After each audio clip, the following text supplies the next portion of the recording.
Hello, my name is Višnja Kisić. I come from Serbia, and I'm an art historian, heritage scholar, and ecoculturologist. I'm also a caretaker of an initiative called the Forest University.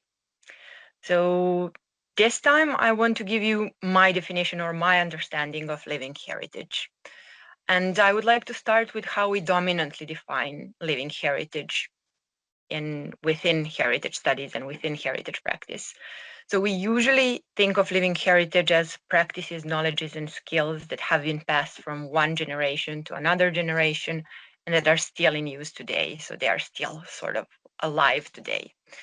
So in such understanding, heritage is reliant on a human custodian.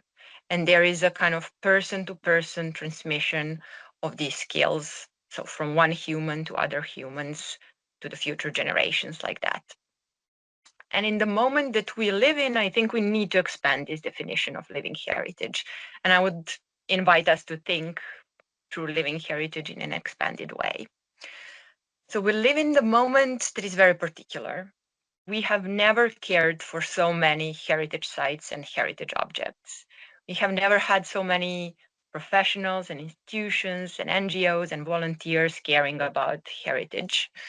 And we had never had such delicate ways to distinguish between different kinds of heritage, tangible, intangible, living, dissonant, and so on. And thinking about just the mere scale of protection we are living in and this care for heritage, we should be able to proudly say, we are a civilization that really knows how to care for life, how to care for the past, how to care for the present, and how to care for the future. And yet, we are living in the global regime that feeds on death, on exploitation, and on destruction. While it allows one small part of reality to be safeguarded as heritage. We live in the midst of extinction, in the midst of one of the greatest ecological losses.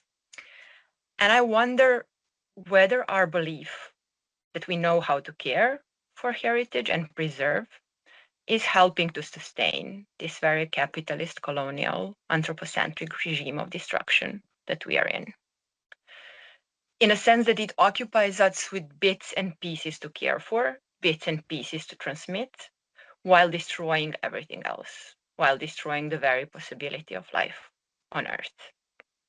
So I refuse to use living heritage as something uniquely human, and I refuse to use it as something kind of transmitted only by humans.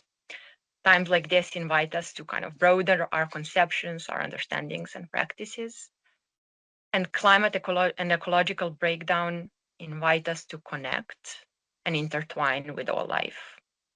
So reconnecting instead of separating, learning anew how to be with this immense, immeasurable living heritage of the whole Earth. So what if we would think and feel the whole Earth and all its elements, aspects, and creatures as living heritage? Then we would not see a few people and a few crafts and knowledges as living heritage, but also mushrooms and mycelial networks, trees and forests, bacteria within us and around us and within the heritage sites, the microbes in the soil, the waters that feed us, and so on. So seeing the whole Earth as living heritage, I think, opens us to caring for life, by caring not to specific bits and pieces that we select, but caring for the conditions, for the relations, and for the principles that make life possible.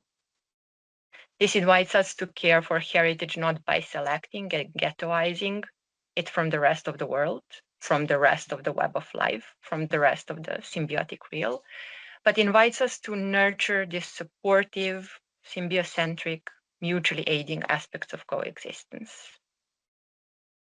We could say that this expanding vision of living heritage is an invitation to truly decolonize Pachamama or decolonize the earth, seeing it as our living heritage.